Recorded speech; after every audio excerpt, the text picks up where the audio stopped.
Hola a todos, estáis escuchando la serie de podcasts de Medea. Medea Medical Education Academy es un proveedor global de educación médica dedicado a diseñar, impartir y evaluar programas de educación médica en todo el mundo. Hoy vamos a hablar con el Dr. Salman Radvi, profesor titular de endocrinología en la Universidad de Newcastle y especialista en endocrinología y director de investigación y desarrollo en el Queen Elizabeth Hospital NHS Trust de Gateshead en el Reino Unido.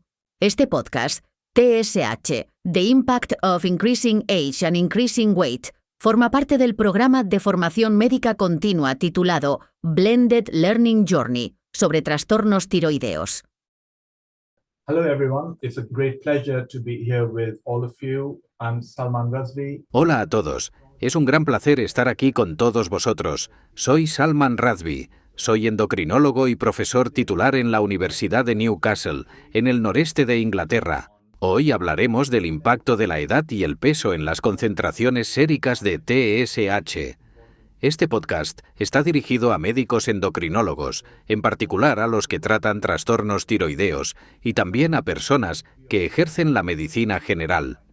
Parte del contenido también podría interesar a científicos clínicos e investigadores, así como a quienes se ocupan de atender a embarazadas y de cuidar a personas mayores. El objetivo de este podcast es que, al terminar de escucharlo, todo el mundo sea capaz de evaluar de manera crítica el intervalo de referencia para la TSH y conocer el punto de partida a considerar en relación con las circunstancias individuales y los antecedentes médicos de cada paciente por separado. El segundo objetivo es darse cuenta de cómo determinadas fases de la vida, como el embarazo y la edad avanzada, influyen en las concentraciones de TSH. ¿Puedes explicar qué ocurre con las concentraciones de TSH a medida que los pacientes envejecen y por qué es importante a la hora de evaluar la enfermedad tiroidea en personas mayores? Creo que es importante empezar por cómo se calculan los intervalos de referencia en general. Los intervalos de referencia son modelos que se utilizan para comparar cada valor individual. ¿Qué quiero decir con eso? Tenemos, por ejemplo, a alguien que se ha hecho un análisis de sangre. El resultado de la TSH es de 3,2. ¿Qué significa este número? 3,2. Necesitamos poder comparar para evaluar esta cifra. Los intervalos de referencia se obtienen generalmente a partir de un grupo de personas sin enfermedad tiroidea conocida a quienes se les realiza un análisis de sangre. Se ordena su función tiroidea de menor a mayor y se toman como límite inferior y superior del intervalo de referencia las personas con un percentil que oscila entre 2,5 y la persona con el percentil de 97,5. Esto significa que, automáticamente, se toma como intervalo de referencia el 95% medio de la población que se considera que no tiene enfermedad tiroidea. Así pues, con este procedimiento, el intervalo de referencia para la TSH se suele fijar entre 0,4 y unas 4 a 4,5 miliunidades por litro, aproximadamente. Así es como se calcula, de manera general, el intervalo de referencia para la TSH. La segunda parte, que también es importante, es por qué se utiliza la TSH como intervalo de referencia para medir el estado de la hormona tiroidea. Esto se debe a que las propias hormonas tiroideas tienen un amplio intervalo de referencia y a que existe una alta variabilidad tanto entre personas como dentro de la misma persona. La TSH es un marcador muy sensible del estado de la hormona tiroidea. Eso significa que un cambio de 2 veces en la T4 da como resultado un cambio de casi 100 veces en la TSH. Para dar un ejemplo, cuando la T4 se reduce a la mitad, la TSH aumenta 100 veces. Y viceversa. Cuando la T4 se duplica, la TSH se reduce 100 veces. De modo que la TEH constituye un marcador extremadamente sensible del estado de la hormona tiroidea tisular. Pasemos ahora a la pregunta sobre cómo cambia la TSH. La edad no es el único factor que influye en la TSH. Existen varios factores que influyen en la TSH y a su debido tiempo abordaremos algunos de ellos. La edad es uno de los principales. El otro factor que influye en la TSH es el peso corporal. Existen otros factores, como las enfermedades, los medicamentos, el momento de la toma de muestras, el embarazo, el estado del yodo, etc. En cuanto a la pregunta concreta sobre cómo influye el envejecimiento, la edad afecta a la TSH a lo largo de la vida. Los bebés tienen una TSH alta cuando nacen y las concentraciones de TSH tienden a disminuir durante la infancia.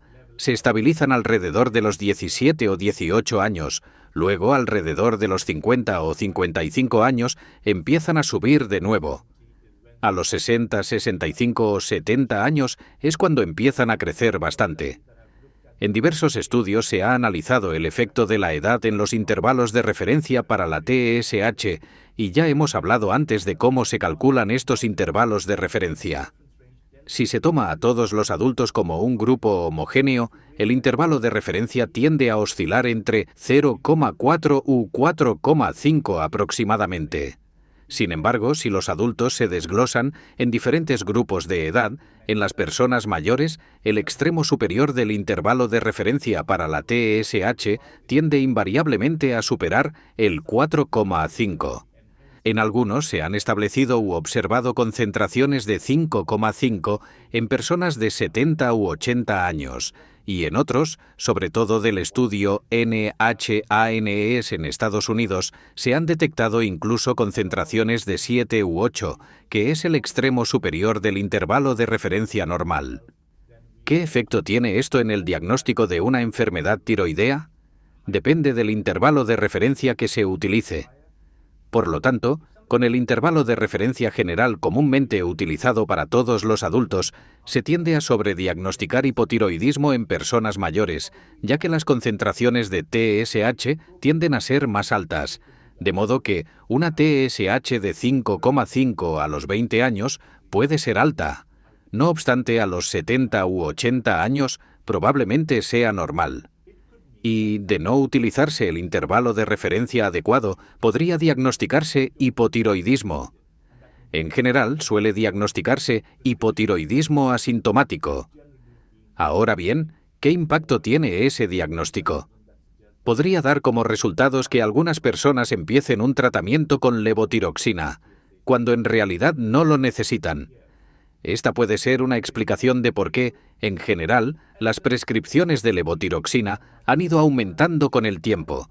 Existen pruebas que indican que el umbral para iniciar el tratamiento se ha ido reduciendo con el paso de los años en función de las concentraciones de TSH. ¿Es realmente útil para estas personas? En datos recientes procedentes de ensayos comparativos aleatorizados, se ha observado que, al tratar a personas mayores, y con esto me refiero, sobre todo, a personas mayores de 65 años, los datos son especialmente sólidos para los pacientes de 80 años. Realmente no surte ningún efecto beneficioso sobre los síntomas o su calidad de vida. Es decir, cuando una persona tiene una TSH ligeramente alta y termina recibiendo tratamiento con levotiroxina, su calidad de vida no mejorará más de lo que sucedería sin tratarla. ¿Qué hay del impacto de la obesidad en las concentraciones de TSH? Así pues, al igual que la edad influye en las concentraciones de TSH, el peso corporal también afecta.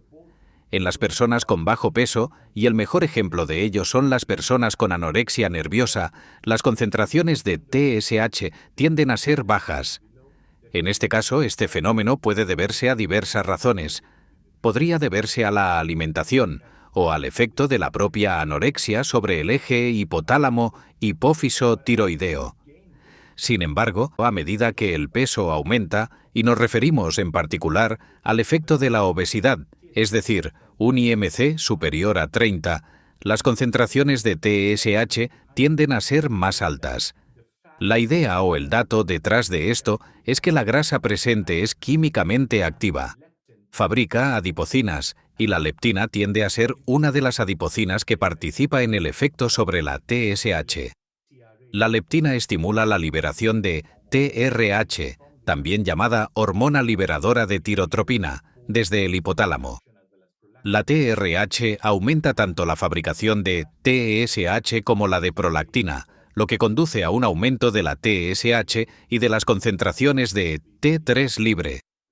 Las concentraciones de T3 libre tienden a ser también altas en personas con obesidad, porque la TSH y la leptina aumentan la actividad desyodasa de conversión de T4 en T3. Entonces, nuevamente, ¿se trata de un fenómeno compensatorio o patológico? Realmente no se sabe. Pero se cree que se trata de un mecanismo compensatorio de la obesidad que tiene un efecto sobre la función tiroidea, lo que significa que la TSH tiende a ser más alta. Ahora bien, ¿qué repercusiones tiene esto en la práctica clínica? Lo que sucede es que las personas con obesidad debida al modo de vida, que probablemente sea el culpable común en la mayoría de las circunstancias y en general en todo el mundo, pueden ponerse a buscar las razones de su aumento de peso. Uno de los análisis de sangre que suele hacerse con más frecuencia es el de la función tiroidea. En personas con obesidad, las concentraciones de TSH pueden ser ligeramente altas. Uno de los efectos de detectar una TSH ligeramente alta en una persona con obesidad podría ser concluir que es la TSH alta la causante de la obesidad y, por lo tanto, prescribir un tratamiento con levotiroxina. En la actualidad, los datos procedentes de ensayos comparativos aleatorizados indican que el efecto del tratamiento con tiroxina en el hipotiroidismo asintomático es mínimo. En general, tiene muy poco o ningún efecto, con una pérdida de 1 o 2 kg, lo cual realmente no es mucho. Sin embargo, hay muchos estudios de medicamentos para adelgazar. Existen estudios de procedimientos bariátricos que indican que una pérdida de peso significativa reduce realmente las concentraciones séricas de TSH. De hecho, en un estudio con personas a quienes se había realizado una cirugía bariátrica, se demostró que las personas que tenían hipotiroidismo asintomático previo a la cirugía bariátrica, después de la pérdida de peso, en realidad tenían unas concentraciones normales de TSH. Esto significa que en personas con obesidad, el intervalo de referencia para la TSH, nuevamente, podría ser mayor. Podría no ser adecuado basarse en el intervalo de referencia habitual para la TSH que tenemos para la población general. Y es que, una vez más, lo que estamos haciendo son dos cosas. Una es que estas personas podrían empezar un tratamiento con levotiroxina con la esperanza de que les ayude a bajar de peso. En realidad, eso casi nunca funciona, lo que podría llevar al paciente a pensar que la levotiroxina no funciona. En cambio, de hecho, la realidad es que la TSH nunca fue la primera causante de su aumento de peso, sino que fue al revés. La otra cosa es que quienes han comenzado el tratamiento con levotiroxina podrían empezar a pensar en alternativas que les ayuden a bajar de peso, y podrían estar mirando otras opciones menos basadas en los datos para tratar su afección tiroidea, que en realidad no es patológica, sino compensatoria y probablemente, en su caso, fisiológica. La pérdida de peso por cualquier otro medio sería, probablemente, más beneficiosa.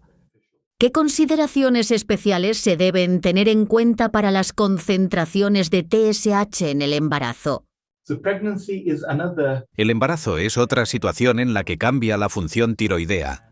La razón es que el feto necesita hormonas tiroideas, sobre todo para el desarrollo neuronal. Durante el primer trimestre en particular y durante esos 3 primeros meses de embarazo, el feto en crecimiento depende exclusivamente de las concentraciones de hormonas tiroideas de la madre para su desarrollo neuronal. Como parte de esto, las concentraciones de TSH tienden a ser más bajas y las de T4 tienden a ser más altas. Esto se debe sobre todo al efecto de la beta-HCG, que es similar a las concentraciones de TSH en su acción y también en su estructura, de modo que esto lleva a una TSH más baja y a una T4 más alta. Por lo tanto, si se midiera la función tiroidea en una mujer embarazada, se observaría que las concentraciones de TSH tienden a ser más bajas que en el resto de personas. Por ello, se necesitan intervalos de referencia específicos para el embarazo y también para cada trimestre. una concentración de TSH que puede ser normal en una persona no embarazada, en realidad podría ser anómala en una persona embarazada. En algunos estudios se ha observado que las personas con una TSH ligeramente más alta podrían tener un efecto adverso en el desarrollo neurocognitivo del bebé. En al menos 2 ensayos se ha demostrado que el tratamiento sería beneficioso en personas con una TSH superior al intervalo de referencia específico del embarazo, en particular cuando tienen anticuerpos TPO. También es lo que se indica en las directrices. Hemos hablado de la edad, la obesidad y el embarazo. ¿Qué pasa con la menopausia? Menopause is a condition that La menopausia es una etapa que atraviesan todas las mujeres en torno a los 45 o 55 años en general y está asociada a una serie de cambios hormonales. El principal, obviamente, es la reducción de estrógenos, lo que provoca un aumento compensatorio de las gonadotropinas en general y de la FSH en particular. Esto se relaciona con una serie de síntomas y durante ese periodo, cuando se producen síntomas, las mujeres suelen hacerse una serie de análisis de sangre, entre los cuales los centrados en la función tiroidea. En general, la menopausia no suele tener un efecto directo sobre las concentraciones de TSH, pero quizás se detecten anomalías en ese momento porque muchas mujeres se hacen análisis de sangre debido a los síntomas. Entre los síntomas de la menopausia se encuentra el aumento de peso, la fatiga y no dormir bien, que se superponen con los síntomas del hipotiroidismo. A muchas mujeres que podrían tener estos síntomas también se les detectan ligeras anomalías de la TSH sin que eso haya sido causado por la menopausia. Se trata de un tipo de sesgo de detección al detectarse en este momento particular de sus vidas. Así que, nuevamente, podría ser que en ese momento presenten síntomas. El tratamiento con levotiroxina de estos síntomas, que se deben sobre todo a la menopausia, no tendrá en realidad un gran efecto, en primer lugar, porque nunca estuvieron relacionados con la anomalía tiroidea. La hormonoterapia podría ser beneficiosa. Sin embargo, si se sustituye por levotiroxina, es posible que no tenga ningún efecto. Y, nuevamente, las pacientes podrían empezar a preguntarse si la levotiroxina no les funciona, cuando en realidad el causante no es realmente la levotiroxina, como la TSH tampoco fue la primera causante, sino que probablemente los síntomas estén más relacionados con la menopausia. Así que la menopausia es una etapa de cambio.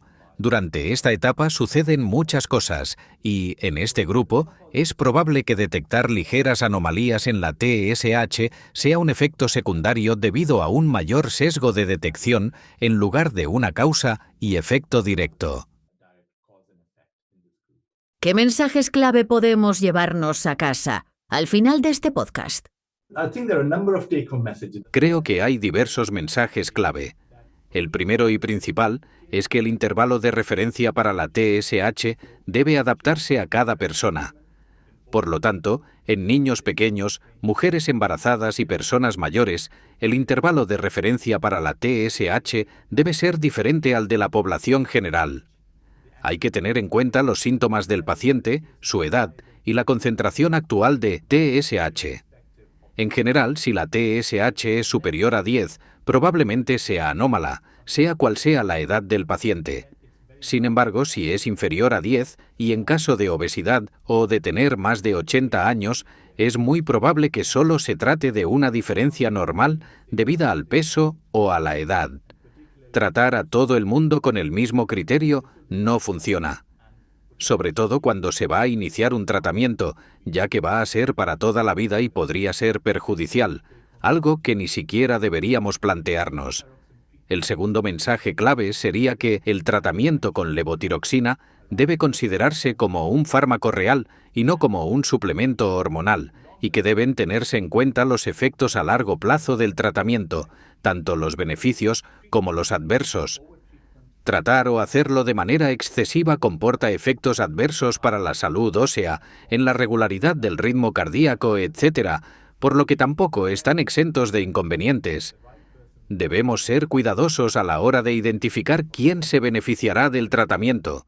Asimismo, y lo que probablemente sea más importante, es fundamental identificar a quien no necesita tratamiento. Gracias por escuchar este podcast de Medea. Para más información sobre nuestros programas de formación médica continuada, visita nuestra página internet medeaacademy.com.